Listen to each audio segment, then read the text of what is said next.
Is there anything that you'd add to the how to get rich thread? Is there anything where you thought, like, just one, if I could go in and edit and add one more in, or there's like 10,000 things. I could talk about that topic forever, to be honest. Like that thread was so short and it was so limited and it was so like, crafted in a sense, although I wrote it very spontaneously. It left so much on the cutting room floor that I could just talk about that topic for days, but it's all contextual.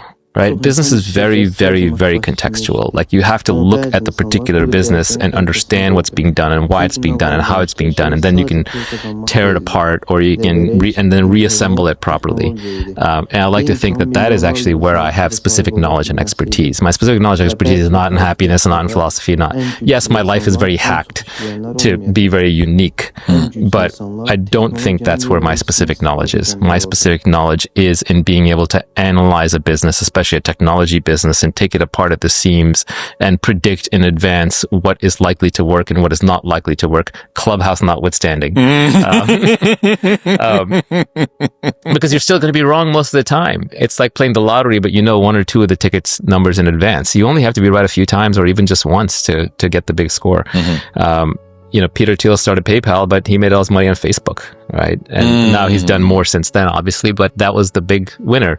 And that's true in any power law distribution. Number one is going to return more than 2 through n put together. 2 will return more than 3 through n put together. You're operating in a highly leveraged intellectual domain, so the outcomes are going to be nonlinear.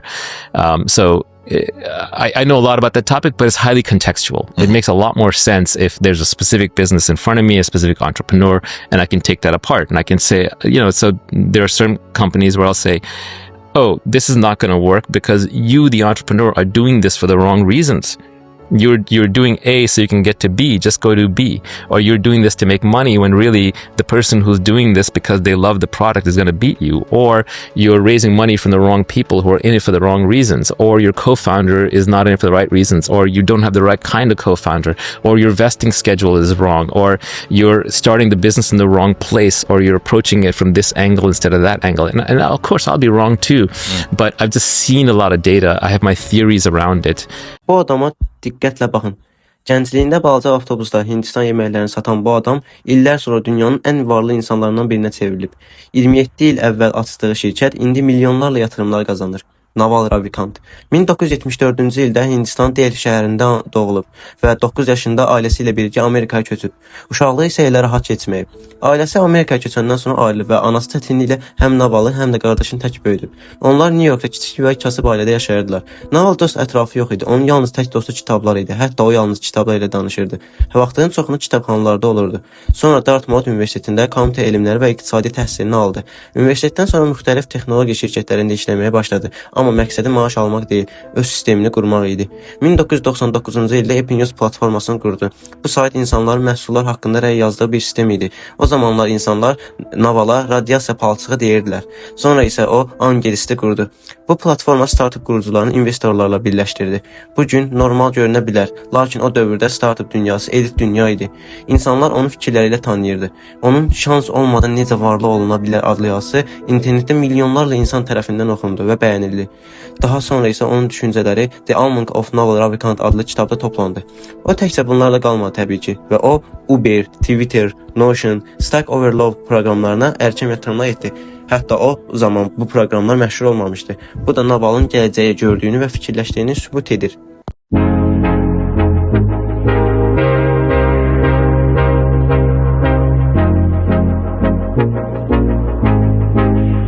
Anymore. Like I made that statement a long time ago, and a lot of these things are just notes to myself, and they're highly contextual. They come in the moment, they leave in the moment. Happiness, okay, so very complicated topic, but I always like the Socrates story where he goes into the marketplace and they show him all these luxuries and fineries, and he says, how many things there are in this world that I do not want, right? And that's a form of freedom. So not wanting something is as good as having it. There was the Greek philosopher Archimedes, and he said, give me a lever long enough and a place to stand, and I will move the earth. And so what leverage does is it amplifies your power. It says, whatever I could do, I can now do it 10 times better or 100 times better because I have leverage. And as an entrepreneur, leverage is your friend. Leverage is what gives you the power to do what you want to do to change the world. And so how do you get leverage? Well, traditionally, what used to happen was leverage was available to you in only one of two ways, and that was capital or money or labor, people. So if you wanted leverage, you went out and you had to manage a whole bunch of people. You had to get them to work for you. Or you had to go to some rich capitalist and beg them for money. And by the way, this is why your mother tells you to go run a big company and have hundreds of people working for you, because she understands at a core level that that's leverage. Every one of your actions in a big company is magnified by a few hundred corporate drones working for you underneath. But that's not necessarily the only way to get leverage. And the Industrial Revolution came along, and it was an age where we added machines. We had industrial productivity coming out of factories. And there was a huge struggle between the workers and the capitalists. And this is when socialism came up and Karl Marx became popular.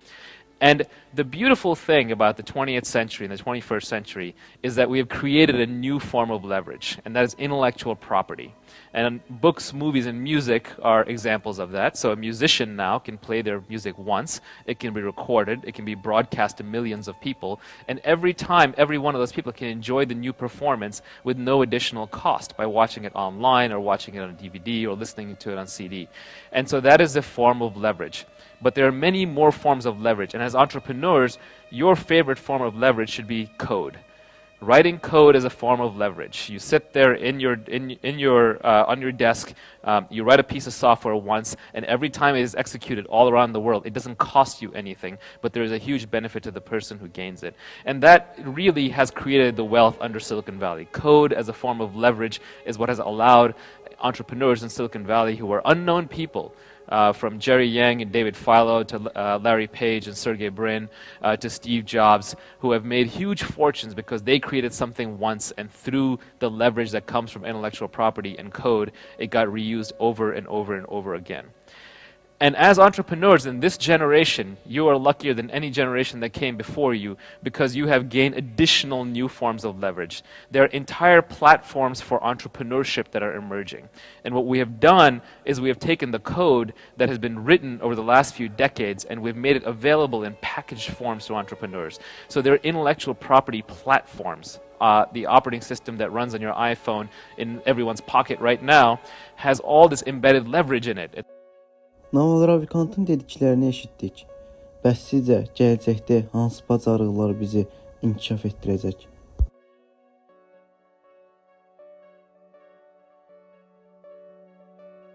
Those driver jobs weren't even there 10 years ago. Uber came along and created these driver jobs. Enough. DoorDash created all these driver jobs. So what technology does, yes, technology destroys jobs, but it replaces them with opportunities that are even better.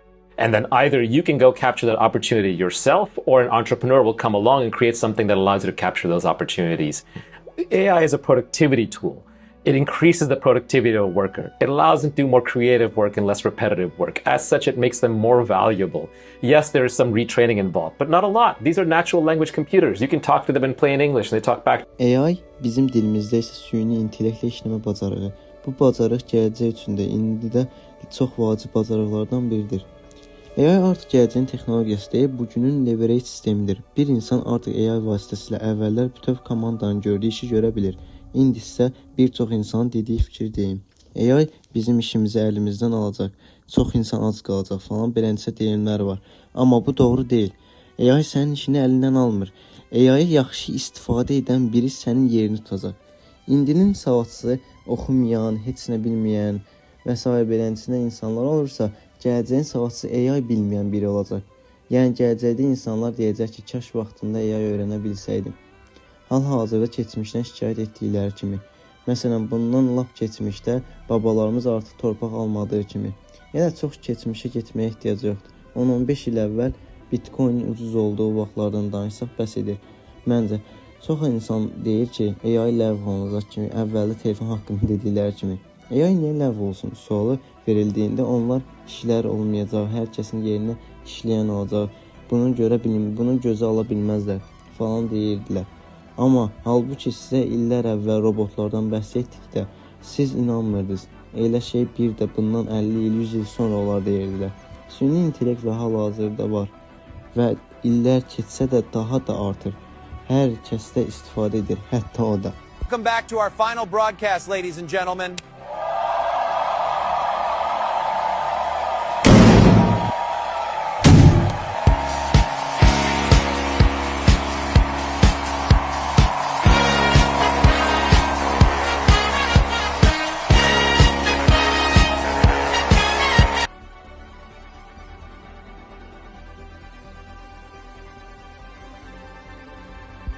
media və storytelling bacarığı.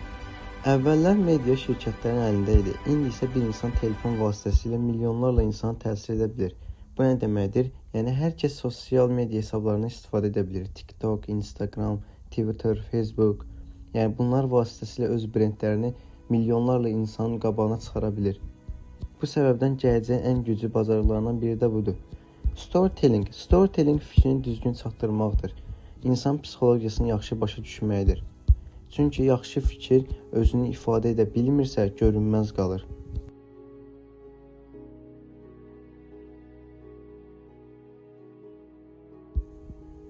Satış və psixologiya. AI məhsul yarada bilər. Hətta onu satışa qoymaq üçün sizə kömək edə bilər. Amma insanları inandırmaq hələ də insan bacarığıdır. İnsan psixologiyasını anlayan biri həmişə üstün olur. Çünki pulun böyük bir hissəsi məntiqdən yox, emosiyadan gəlir.